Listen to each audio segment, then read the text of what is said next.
All right, everybody. Thanks so much for stopping by another live episode of Real Estate Titans, sponsored by Lion Bolt Media.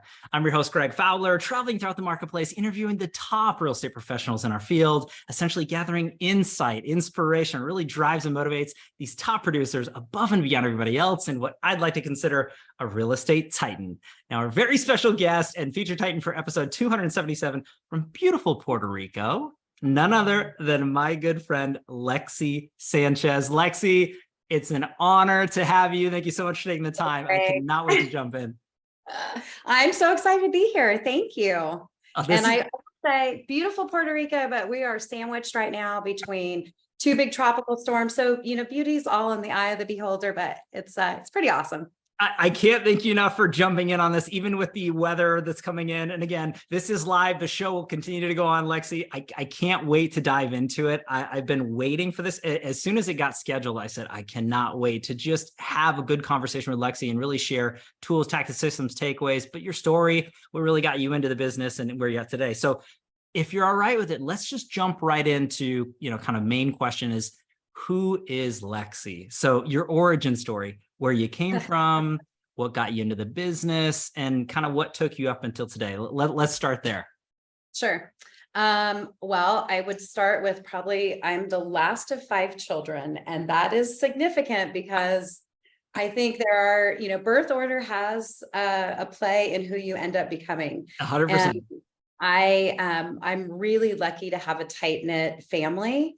And that's been a big part of who I am. I'm from New Mexico, which is also really a deep part of, it's my soul place. My family's been there for hundreds of years, and it connects me. It's my grounding point wherever I am in the world. And it's a special place, and it's definitely part of what defined me.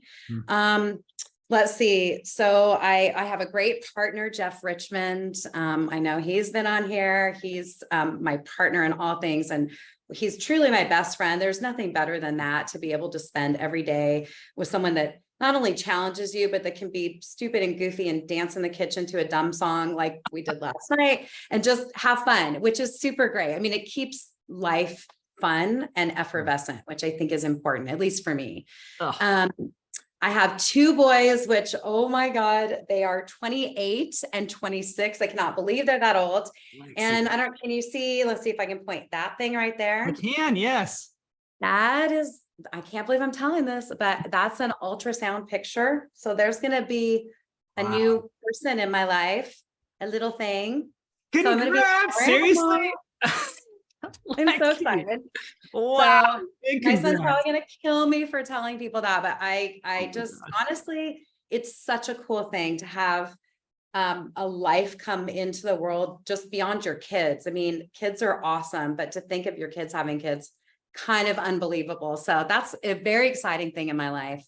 And the boys, my boys, are really at the center of what I do. I think it's the best thing I've ever done in my life is to be a mom. And ironically, it really prepared me for real estate in a lot of ways. Okay. And I think most roads lead to success if you stay open-minded about that, and you can stay connected to where you've been and why things happen the way they happen. And in real estate, I think the most successful people are the people that can take those tools from different parts of their life and apply them to what they're doing every day in production. So that's kind of a little diversion there, but so my kids keep me, really in tune with being young and being a mom. And they're at the heart of everything I think about most days, even though they're kind of doing their own thing and really happy and healthy. So I was married for 19 years. Okay. And that came to an end. It was amicable. My son's dad is a fantastic person. That was all hard, but it created a moment in my life where I was able to kind of take a pause and reassess who I was and what my future was going to hold after 19 years of kind of being committed to one circumstance and situation. And in that time period, I had a really great friend who's in real estate, Jenny Morrow, go girl. She was also getting divorced, and I had left a position that I held in higher education. Okay. I was in higher ed for 27 years. So I have a master's in public administration and a master's in organizational development. And that was what I did. It's truly my lifeblood still to this day. I love education, and it's really the foundation of what I do mostly. But I'm from a family of educators, and it's just natural for me. But I had pushed pause on that part of my career, and I wasn't sure what I was going to do. And for 9 months, I worked for a nonprofit organization that I was affiliated with. I wrote grants for them. And one day, Jenny showed up at my house with a bottle of wine. Okay. She said, guess where I was? And I said, where? And she said, I just finished my first night of real estate school, and next week you're going to start with me. And I was like, no, I am so not. I'm not going to go into real estate. And we just talked, had a couple of glasses of wine, and then she left, and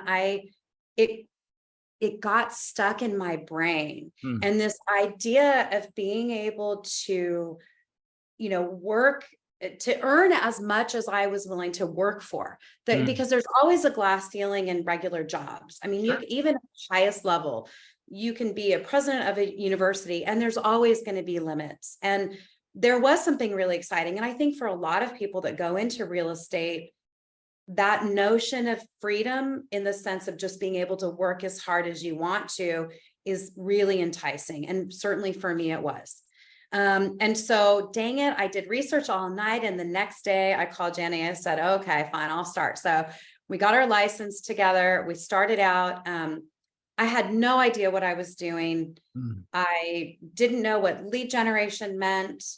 I had never really, had cold called, but not in that format, not kind of beaten feet for, like trying to get business. And the first company that I was with was amazing. We had a great office culture to a certain degree, because there was camaraderie, and I am one to reach out and ask questions when I need to. Love it.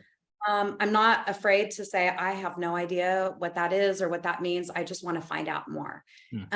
So I did a lot of that, and I miraculously in the first, I got my license in April of 15. So it hasn't been long. And from April until December, I did 17 transactions. So it was pretty good, right? And not knowing what I was doing, it was pretty good.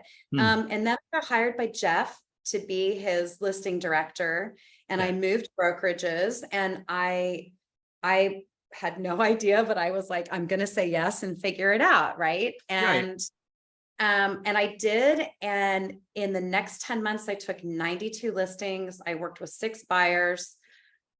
It was a real circus. Unreal. I don't want to say a bad word, but it was a blank show. It really was. It was, I feel like I got a PhD in real estate in this really compressed time frame, just because I did everything. I mean, we did traditional lead gen. So every morning I was cold calling on a 6-line dialer, for 2 or 3 hours, setting my own appointments. I also had an ISA.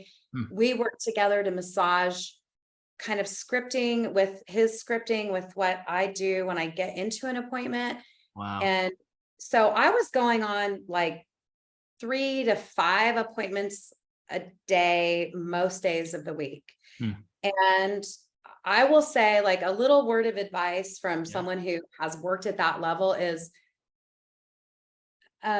learn how to delegate, or really learn how to be kind to yourself in managing your time and finding efficiencies. My brain works on efficiencies. So everything I do, I'm always thinking about, like, okay, I'm going upstairs. Is there something that I need to carry upstairs? Or I'm doing that, it's just dumb, but my brain works that way. No, I love it. In real estate, finding those shortcuts makes sense. I didn't work with a TC. I think I did for like 4 transactions. And I was like, this is taking me longer to explain what I want done or checking up. And so I'm not a good delegator. So learn from me, learn how to delegate or be really careful with how you self-manage. But it was good. I learned a lot. I loved really augmenting my tool belt with those other life experiences into real estate and connecting with people on that level. And so I don't know, that's kind of sort of where I'm from and how I got into real estate. But Lexy, this is incredible. And again, thanks for laying out the path for everybody to kind of go down that journey with you. And looking at it from talking about New Mexico and really just upbringing, be the youngest. I'm also the youngest, so I understand that process. You know, we're built by design that way, the two of us. So, but I think it's so incredible, higher education, and then looking at it from a secondary career path. It's very few people or professionals at a top tier level into real estate from an early age said, that's it. That's what I'm going to do when I grow up, sort of thing. Right. So it's so fascinating to see the journey into what it takes. You having that success early on in your career, you know, to me, I think everybody would love your perspective onto that. Is that how you and Jeff got together? Big fan of Jeff, by the way, love him to death. As you mentioned, past Titan. So I think the world of him. I know you do as well. So, hey, Jeff, if you're watching, shout out to you, man. But so how did that happen, Lexy? I get 92 listings in 10 months or a year. I mean, that is incredible. So what did that all look like, just to give everybody a little bit of deeper dive into background? Because that isn't a normal situation. I just want to set the expectations. So something was going on there in a positive. You know, it's a couple of things. Number one, I am the kind of person that will say yes and then try to figure it out. But I actually had a really cool conversation before I started working on Jeff's team. Okay. And it was with my stepmom. So my mom died when I was 8 months pregnant with my first son. Oof. So it was I was only 24. Wow. It was a big loss. I mean, you know, I was really grateful that I had 3 older sisters that had kids that were kind of my surrogate moms in those first couple of years. But you know, I have an incredible stepmom, and I've known her now for longer than I knew my own mom. She's been just a great addition to our family, and she's a very wise, savvy businesswoman. And I sat down with her and I said, man, I've been offered this position. I don't really know if I know what I'm doing, this kind of upstart. I'll be honest, I thought Jeff was kind of a jerky upstart. Oh, no way. Hey, Jeff. Hey, Jeff. I mean, he was great, but he was just really, he had this awesome hubris. He was, and I know now that his mindset was like, I will make this happen.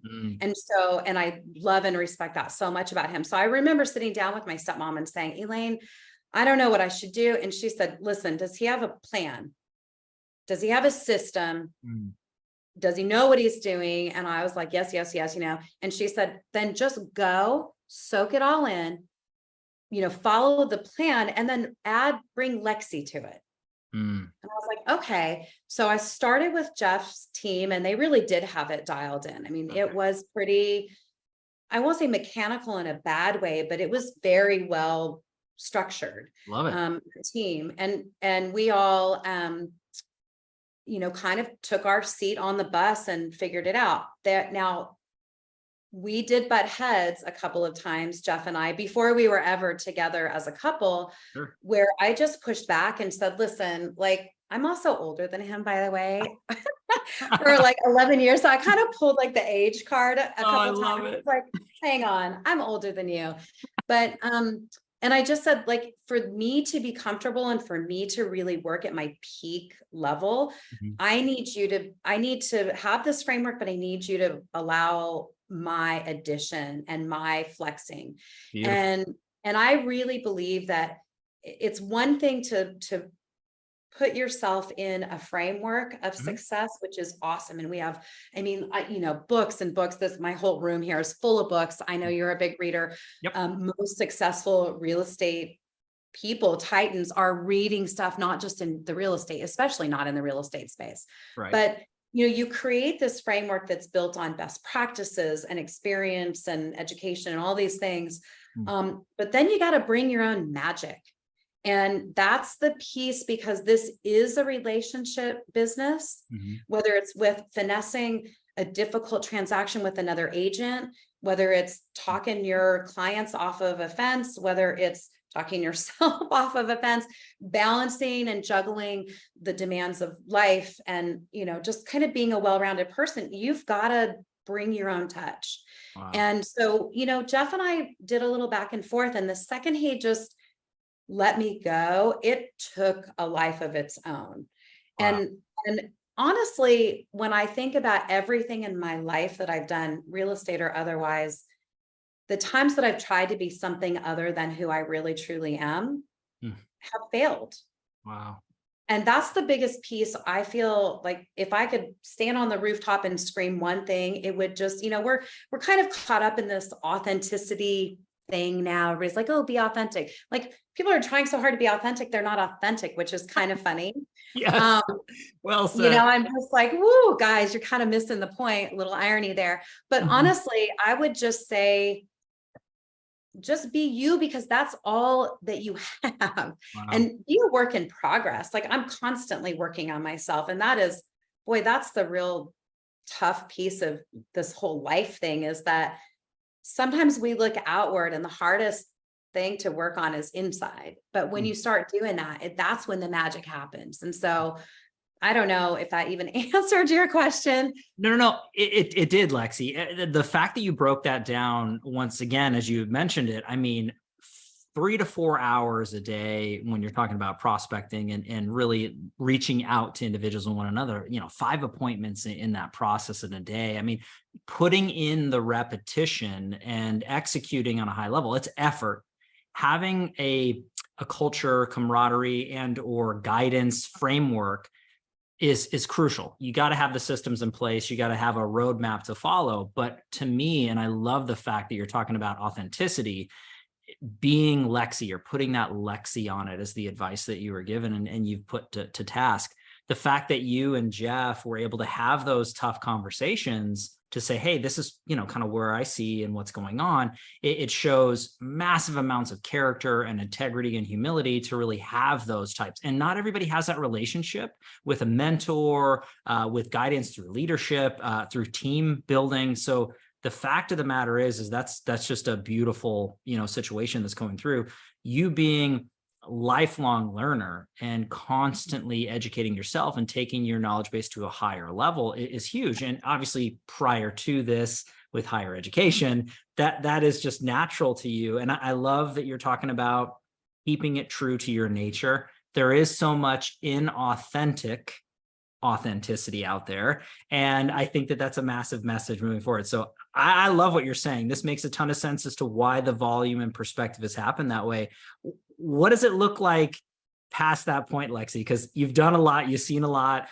What's the next chapter in your career from that point? So early on, hit massive milestones. What does it look like kind of down the road leading up to today? So I became more integrated into the team that Jeff was running.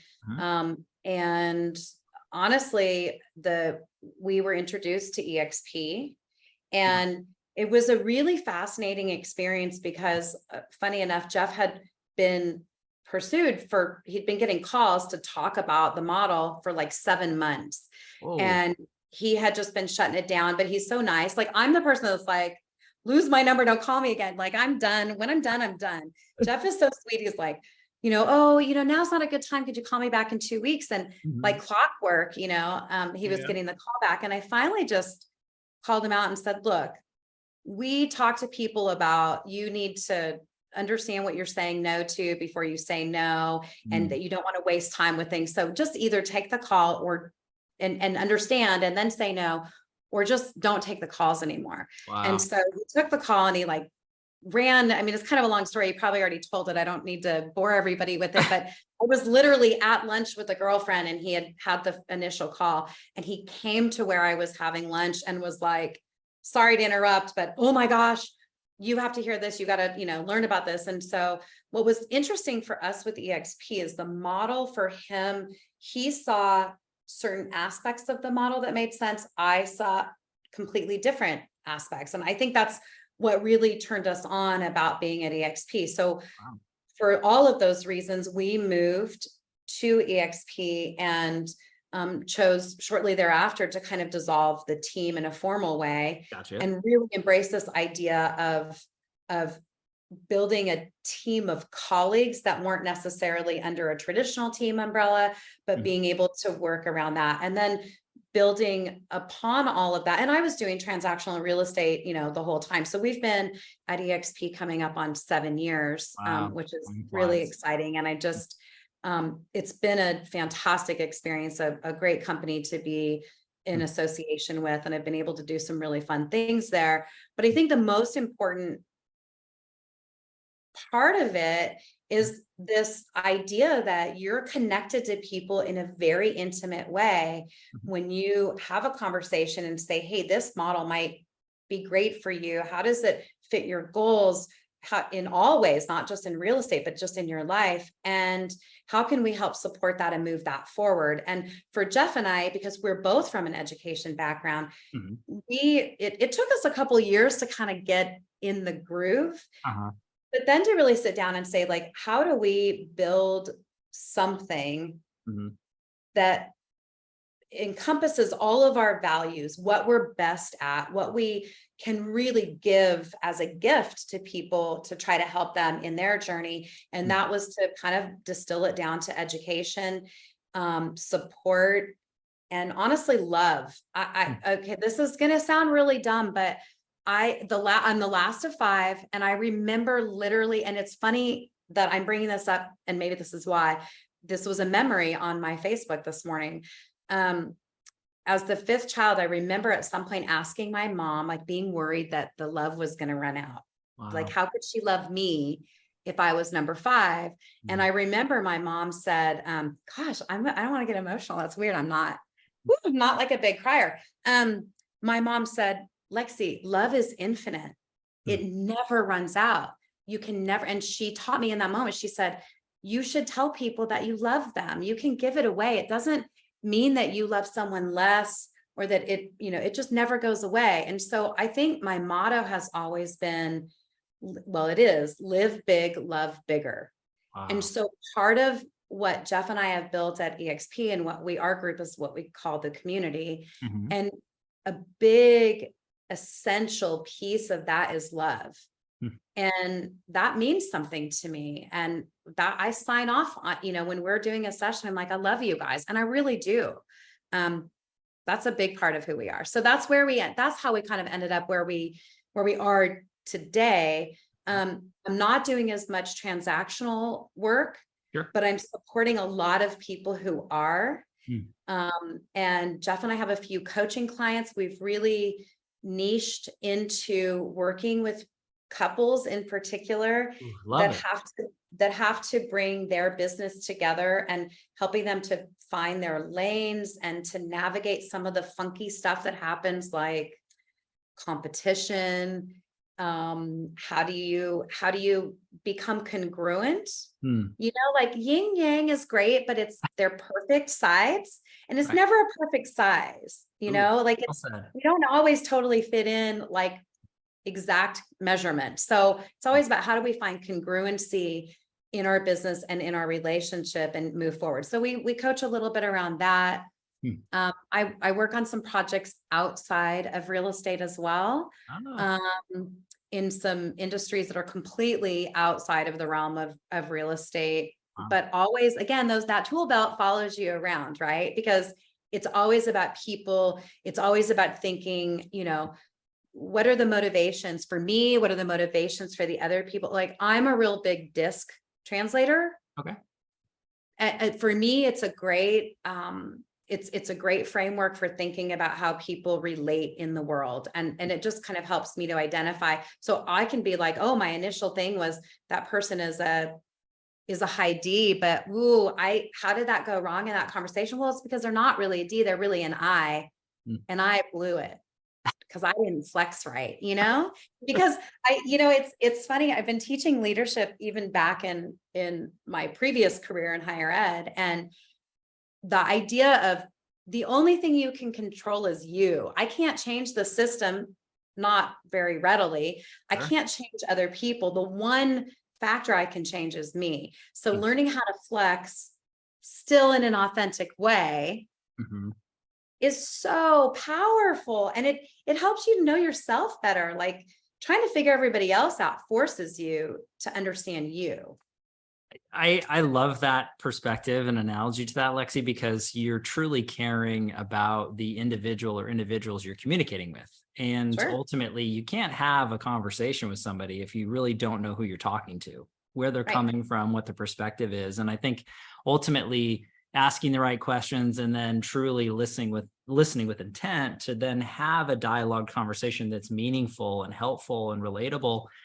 There's so much to that nature. And again, just showing your heart and your background through just continually sharing and giving and learning through education is massive. I really appreciate that you come from a place of love. And I don't think that that is cheesy or corny or from a weird perspective at all. I think that that's massive, and for people to grow and learn and share with one another, and that's okay. I mean, I know some people are afraid to show emotions or feelings that way, or it's not a comfortable scenario, but this is a people business, and internally through the teams, organizations, and or just the partnerships that we have, those are relationships. They're people at the end of the day. They're not leads and or prospects. I mean, those are people on the end of the phone, at the end of the line, and that email address that's attached to somewhere, that home address that's attached to someone's home. I mean, these are real people. And I love the fact that you really pay attention to those details, breaking it down for looking at it from a perspective of why your initial thoughts of EXP. And I love that Jeff had a conversation and literally ran or came to your lunch because there was something that moved him. Obviously, I've had the conversation with him prior to kind of thought processes or what's going on or what was in his mind. But Lexi, I have the utmost respect for the way you think and the decisions that you make and kind of how you come to those conclusions. And I ask this across the board. To me, whether it's Remax or Keller Williams or EXP, I'm always naturally inquisitive as to why these top producers, these thought leaders, make the decisions that they make. So when you were early on kind of approached that way, what were the main things that stuck out to you? I know it was 7 years ago, but just kind of, Yeah. if Oh, you're no, it's clear. okay. In fact, it's become more and more defined. There's more clarity around why as the Love years it. go by, which is really interesting and really a testament to the fact that I am in the right place. Hmm. So for me, what really struck a chord with EXP was the freedom, for one, like the freedom of like physical space. That was a huge one, because when you're on 5 appointments a day, or 3 appointments a day or 2, I mean, honestly, when you're working it hard, you're Mhm. not in the office. Right. But being a full-on participant in my life and in everything I do is really important to me. Mm. So I always felt like I was missing the opportunity to teach a session at the office, or attend a session, or talk to people. It was a miss for me once I got busy enough. And I think there are a lot of agents that are like that. So this idea of being able to be driving to an appointment and listening to a leadership meeting, or listening to a session, even participating in a session and not having to physically be there, or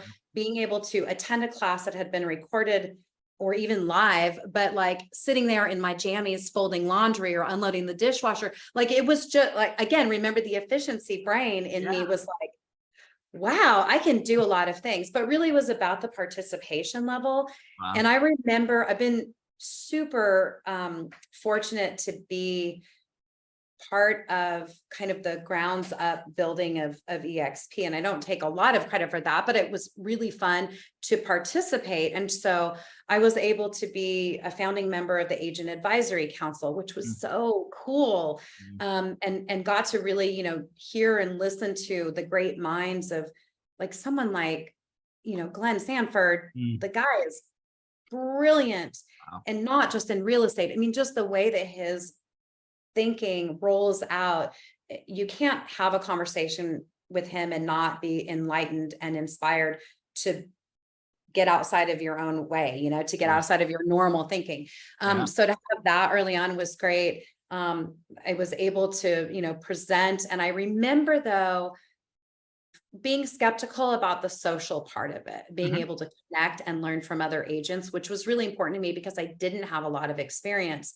But I was really excited by the idea that I could virtually get to know someone like Elizabeth Riley, this total badass, genuine, heartfelt, killer producer, you know, and to really get to know her and pick her brain and ask her questions. I was like, dang, that is really awesome. And I remember we went to our first EXP con and I was lucky enough to be presenting on stage, and I got emotional, like my throat, I had lost my voice mostly. And it was because we came together, all these people who had never met. And it was like happy family, like it was the most potent energy, excited, agitated energy. I mean, and the thing is that has not stopped at EXP. Wow. Now I go to conference and I'm like, I feel lost because there are a million people here I have never seen. You know, we're like the old guard. You'll see us in the corner of, you know, some restaurant. So we're talking about the old days, quote unquote. But being a part of that buildup was really important. And it taught me a lot about truly where we're going globally in this world. Like we were real front edge in one industry, but in an industry that we can see now everywhere in the world that we've gone to a virtual format, and that you don't need to be confined by some of these normalized constructs of you have to be in an office somewhere. Like being in an office is awesome, don't get me wrong, but you don't have to be. Right. And you don't have to have a connection with someone in person to be able to really relate and learn from them. That's what I got out of EXP that really turned me on and excited me. And like I said, it has only gotten bigger. You know, I was able to be one of the, I mean, there were many partners, but I'm the only one kind of left as the founding agent that started Extend a Hand, which is our interorganizational philanthropy, 501c3. I've read literally every grant from day one until now. And it's a privilege to do that because, you know, in this industry, a lot too many agents are living close to close. And if something happens, you know, they have a hardship, that a hurricane hits and takes their house apart, they have a heart attack or get cancer. There are a million things that happen that can really stymie your ability to work in this industry. And if you're working from transaction to transaction, that's tough. Yeah. And EXP has given people another, you know, many other routes to earn an income, but also building up a 501c3 that really focuses on helping agents in those situations. And being part of that just is, it's what makes me tick. It makes me really proud to be part of that. So I love it. And the energy that's coming out of you, like Lexy, it's huge. And for me in particular, as you're breaking that down, it's, you know, looking at the ability to learn, to connect, to mastermind, you know, to really have it, taking it to a one-to-one to one-to-many on a global basis. That is huge in and of itself. And again, just your perspective on the decision making, I hope it helps somebody think, hey, if they're in a position to potentially have a career path, you know, adjustment, or to look to options that are, because there's not a one size fits all, and it's a very personal decision based off that. But it's nice for you know, top producers and producers from all over the world to hear a Titan's perspective. Say, this is why Lexy is where she is and why she does what she does. Let's see if that connects into your world and into your life. And if it doesn't, that's okay. But I really appreciate the fact that you're just kind of sharing that in a candid nature. I just find it fascinating as to why the people make that decision. So I do want to get into the next part of this, Lexy, which everybody tunes in. They want to learn and grow truly from the best of the brightest. So I would love for you to answer however you would like into this aspect as to if you could go back and take a look at your career thus far and pick or choose one or two things that you added or implemented that you really saw movement, growth in the needle and a positive. What does that look like for you? What advice would you give to the audience right now that's looking to grow or accelerate or scale their business in some form or fashion? Sure. What would you say? Two things kind of come up initially right off the bat. And number one is just don't be afraid to ask questions and to embrace what you don't know. Mm. I mean, the reality is if you're embarrassed by what you don't know, you will never know it. Like you can't figure it out. And, in education, you meet people that take class after class or go to session after session, but then they never put it in, they never implement. And so my next thing is, ask questions. If you don't know something, go figure it out one way or the other. Ask for help, talk to people that have already done it. You don't need to scale the mountain because people have already done it. Why, don't reinvent the wheel. Okay. And then figure out a way. Once you learn it, then you can bring your own finesse. Like I said, then you bring you to but you got to learn it first. So the second thing is jump in. I'll tell you, man, I really hated it, Greg. I started with Jeff's team, and we're in this like kind of small office space. And there were like 6 or 7 of us all in one space, all on the call. I mean, it was all like this crazy call center atmosphere. And I hated it because you're so on the spot, right? Everybody can hear you. I'm like the new girl. It was awful. Yeah. But what I realized was I just had to do it. If you just jump off the cliff, you'll figure out how to fly. And what I started doing, and it was so cool. And it happened like this. I remember they could hear me. They were all kind of watching me.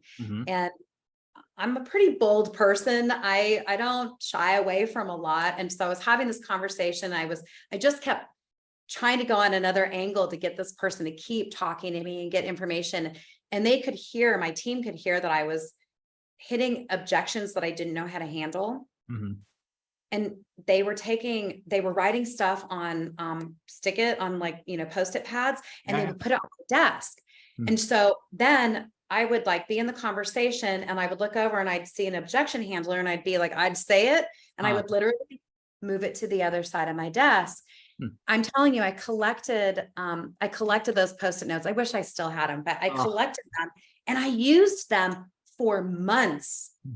And then I would literally I'd get there in the morning before my call session. I'd put them all out on one side of the desk. Wow. And I'd start making calls. Sometimes I wouldn't move any over to the other side. There were other days where I'd be like, holy crap, I cannot engage the brain, or I don't know, I've never heard that one, or I don't know what to say, or I don't know how to on a cold call, you just get stuck and you need something else to say. Sure. I could just go over and pick one out and say it and move it to the other side. So I guess my encouragement is be resourceful, find a way to make it work for you. But the bottom line is just do it. And when we coach people or we teach, I'm like, listen, if you're out there and you're like, I can't do video, and I don't take my word for it because I'm terrible with social media. I need to get better. I should talk to you about this, Greg, because I'm a mess. No, come on. But when people say like, oh, I don't look good. I haven't done my makeup. My hair's a mess. I'm like, dude, guess what? We see you like that all the time.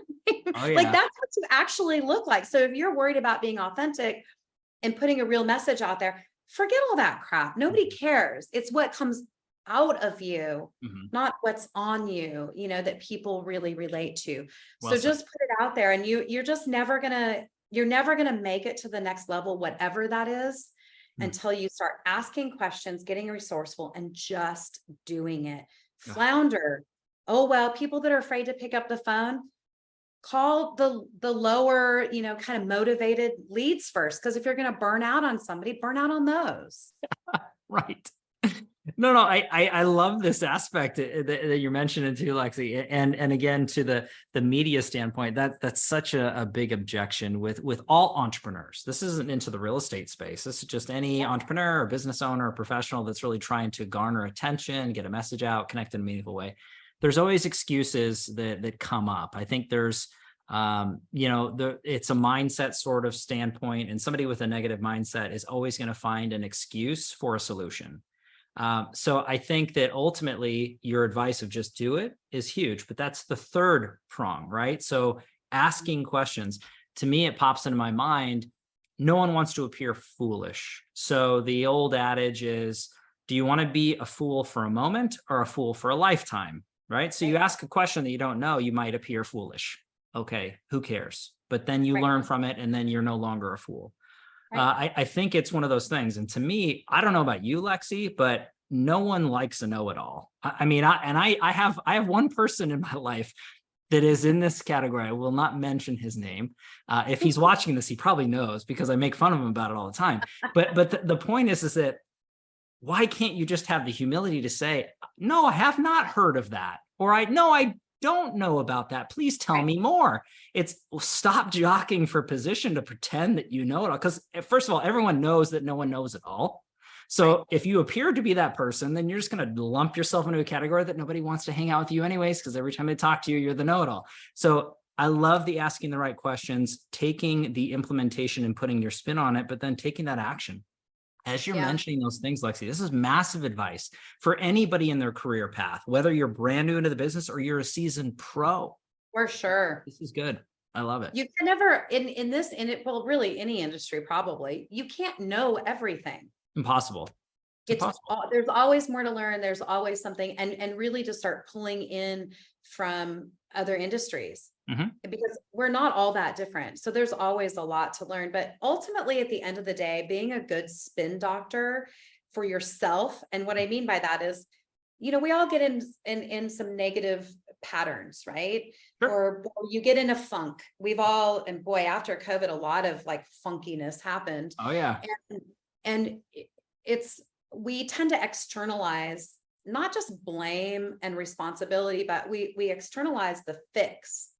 And when you really become empowered, when you accept responsibility for, okay, I'm really in a negative place right now. I need to be a spin doctor. How can I look at this, and turn it around back at myself and say, what is the opportunity here to not be negative about this? Or what's the experience that I can have to learn more, or to grow more, or to be more, to change my mindset, to meet new people, because maybe I need some help with this. After my divorce, I really needed to work on the concept of forgiveness. Okay. Oh, huge. And it was me. I needed the work on that. And I went to some of the usual places, but I really had to start digging deep on what does this really mean to me? And how can I find acceptance and define this in a way that helps me to be a better person, that kind of, I call it expands the envelope for my own capacity. We have infinite capacity, but you have to push out those walls. And so never being comfortable, always questioning, always being the spin doctor to say, man, I just really want to be pissed off at the world. And I want to blame, everybody and their brother. I want to be mad at Jeff or EXP or my mom or whatever it is. But then just be like, yeah, but that's not going to fix anything. Yeah. And too often we fail to see the opportunity in those experiences. And then I think the back end of that too is gratitude. So if you can kind of do those steps that I first talked about, if you can be determined to just continually grow, and then also to be grateful. And so Jeff and I have 2 dogs, and I love my dogs probably way too much. My boys would tell you I love them more than them, but that's not true. Oh, come on. I love, they're my little, after the kids go away, you kind of need something. I think my dogs became my new babies, but they're the fur babies. Yeah. But we walk the dogs, and part of our daily routine is 2 things. One is we choose each other every day. So that's something that we tell each other at some point most days is I choose you. So we have to earn each other every day.